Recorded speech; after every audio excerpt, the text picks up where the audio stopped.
I'm so excited to bring you our next reader.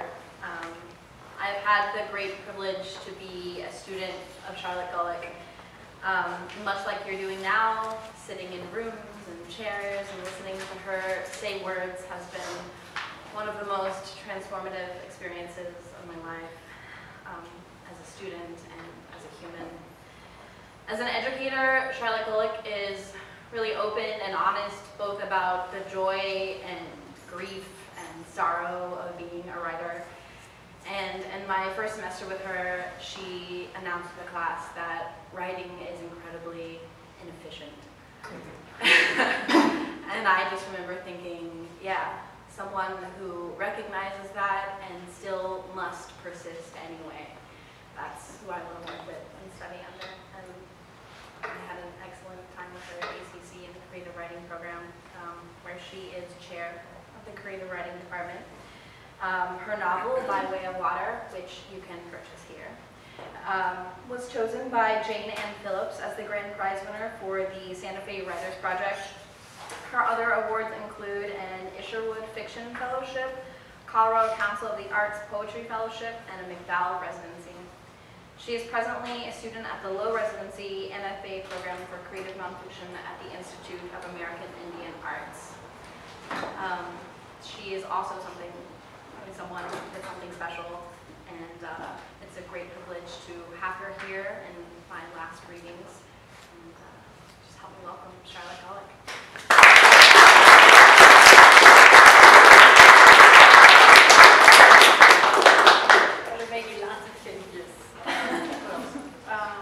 Thank you, Elizabeth. It's a pleasure to be with you. I'm excited to hear Nathan's work as well.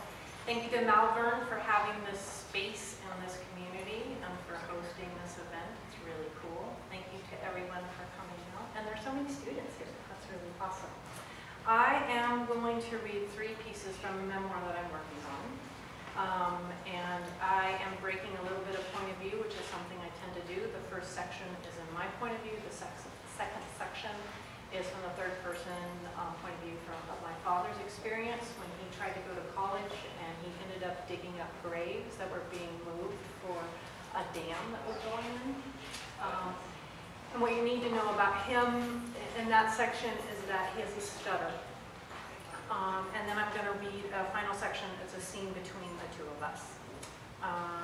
Let's see how this goes. I haven't read any of this stuff out loud before. So, health check, 1975. Oh, and the memoir is a little bit about the role of education in one family.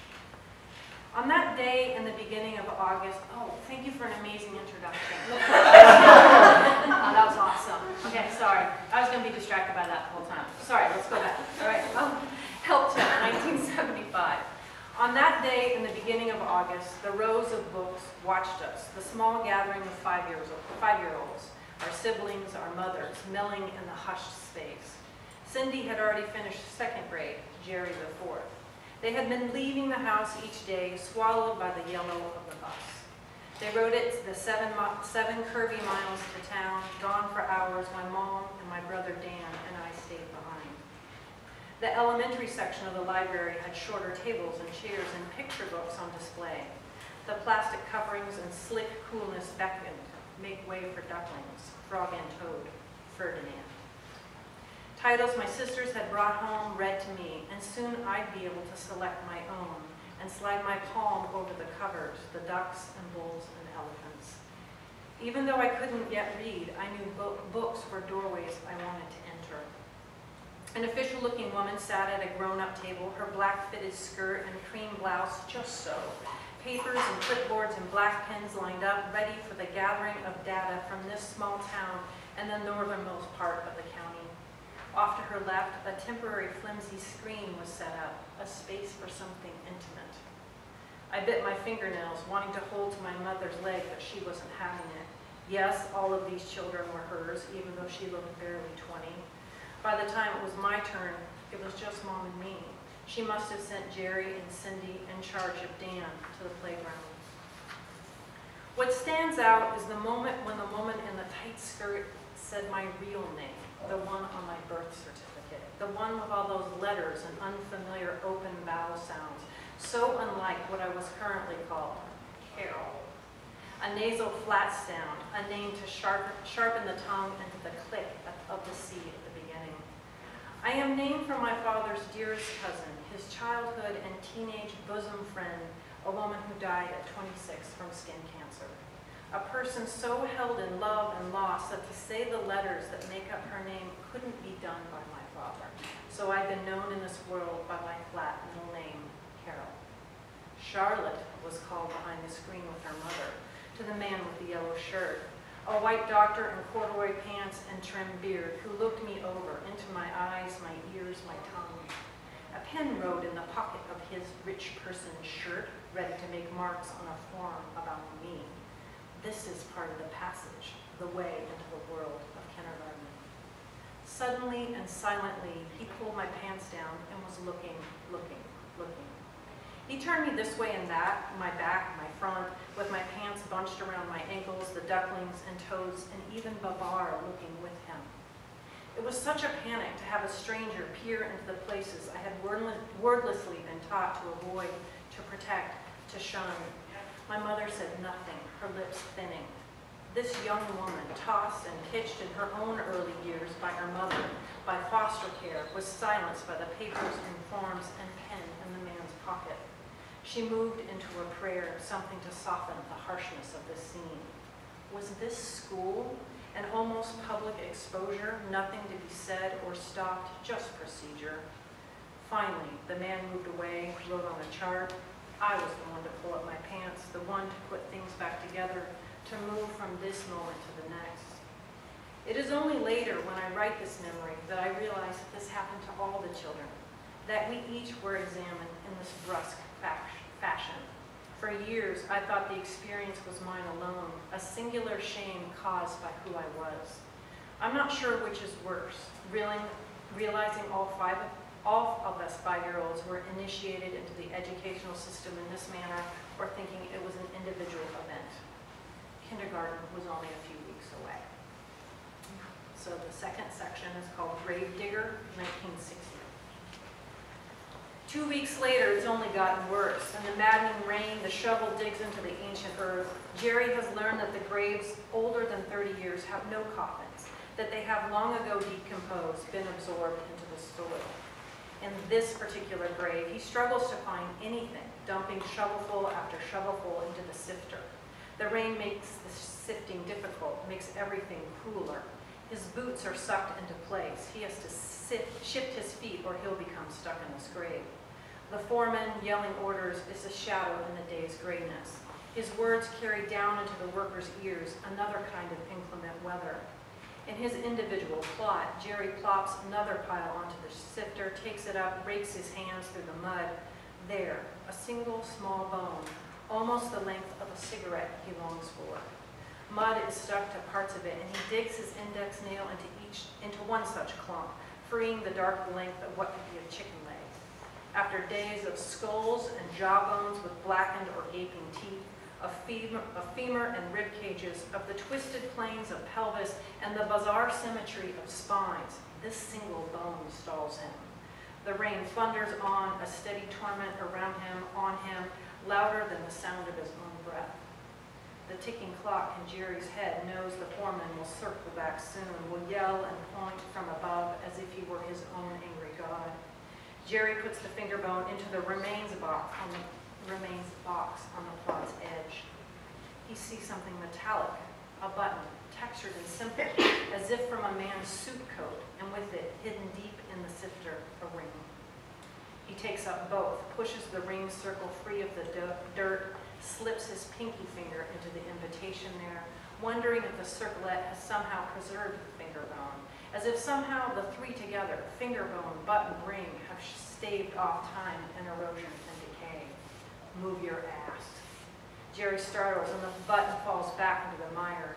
He retrieves it, feeling how deeply soaked his clothes are, how chilled his body. The rain pounds harder, hammering the day, the project, the whole venture of college. He eyes the foreman who stares down from under his broad-brimmed hat. With a careful motion, Jerry reaches up and drops a button in with the bone he found earlier. What's on your hand? A ring. His voice warbled and wet. Is it yours? Jerry feels the pressure building, feels how his boots are merging with the mud. He frees them, shifts his weight, lowers his eyes. The ring might be too tight to get off his fingers easily, but all the same, he maneuvers himself, and in one quick motion, he hoists himself up and stands eye to eye with the other man. The rain pounds on, filling the graves, filling the dam, filling. Jerry jerks the ring free, tosses it into the box. It takes everything within him not to throw a punch. Just one, perfectly landed on the chin to knock away the smirk, the hat, the continued superiority. In the years after, he will remember the feel of the ring on his own finger, the sound of the button and the bone clattering together, the foreman's face, a veneer twisted into hate and deadline, no regard for the men, the task, the rising water on all sides. Jerry will remember the sweet tang of release as he slammed the shovel down, the fire of anger directing his steps away, away, away. He will not speak of the bones, how they piled up in his dreams, rising in a flood, and no way to dam them. The stutter, a bee sting of shame on his tongue, leaving him as he packed his clothes. Words like clear little knives, now his, as he leaves college, bones, rising waters behind. Soon, the story will solidify into one he narrows. No one needs to know the dreams, percussive rattle of past lives against one another.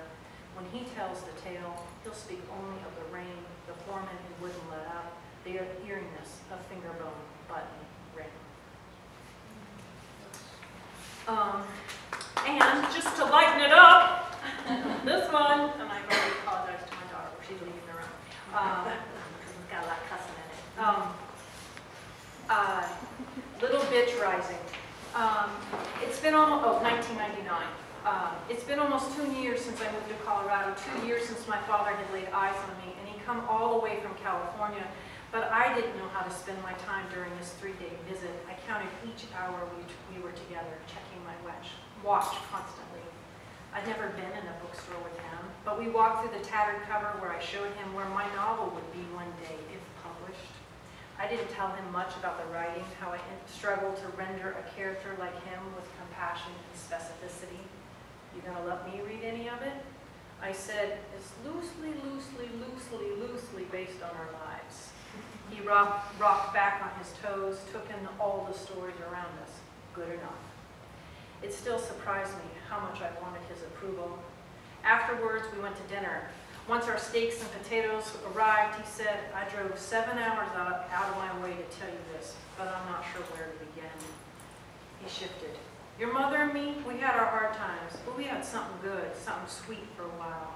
Once I started that job out on the coast, when there was still some big trees left, right after you were born, things slid around. So many daughters. I wanted to ask him about his violences toward her. Instead, I took a bite of my steak. I ordered it rare, but it was particularly bloody. Seems like the poorer we were, the more close we could be. He paused. You know, with your hair long again, you look so much like her, maybe I should have stayed. His words confounded me, made me feel strange in my own skin. A father shouldn't want to connect with his wife through his daughter. The orbit's all wrong. After the waitress brought ketchup, he said, she's a nice looking little bitch. He turned back. The reason I come all these hours is that I want you to know why I left. It's all the Jehovah's Witnesses' fault. He pushed back his hair, so dark and deep contrast to my mother's blonde. Here I am doing one of the most dangerous jobs in the world, fallen trees, and she, your mother, that fucking bitch, wouldn't agree to give me a blood transfusion if I needed one? What kind of horseshit is that? He stabbed his steak. Why do you call all women bitches? Because they are, Charlotte, they are. And if any of them have crossed me, that makes them an automatic fucking bitch. Despite myself, despite all the ways I've tried to move out of his orbit and shadow, I ask, so what am I? Well, you're sweet. You got a little bitch in you too. Don't forget that. He removed the ketchup bottle's lid, stuck in his steak knife.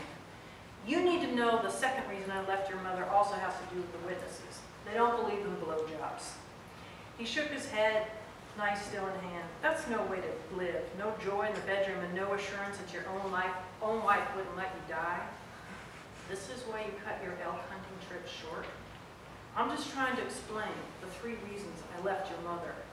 No wonder I'm always counting things. mother's religion, a finite number of people will make it to heaven. When we used to run away from this man, we'd pause at the bottom of our road, and depending on how ready Mom was to leave, we'd count between 20 to 50 cars, sometimes those only going south, sometimes both directions. He held up a finger. No blood transfusions. No blowjobs. And I almost killed her once. I came to, and my hands were wrapped around her throat, her face blue. He lowered his fingers and formed a fist, studying it. You said you wrote about me and your mother some? He dropped his hand. Only loosely, I responded, feeling a little bit of bitch in me rising like its own sun.